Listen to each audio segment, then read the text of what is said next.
Buenos días, Antonio. Te las estoy grabando, Antonio. Sí, 8 menos cuarto. 7 menos cuarto.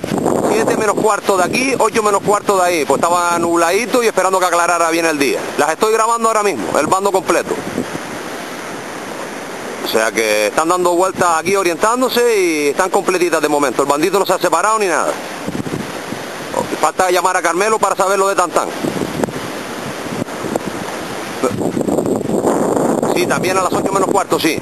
Porque aquí cuando amanece despejado se puede soltar pues a las 7:30. Pero como está nubladito, pues espera un poquito que se aclarara un poquito más y perfecto. Ahí están todo el bando compacto. Pues eso. Está nubladito, pero nubes altas y buenas, el tiempo fresquito, sin viento, una brisita suave y bien. Falta ahora que salga bien. No, las palomas todavía están orientándose aquí arriba.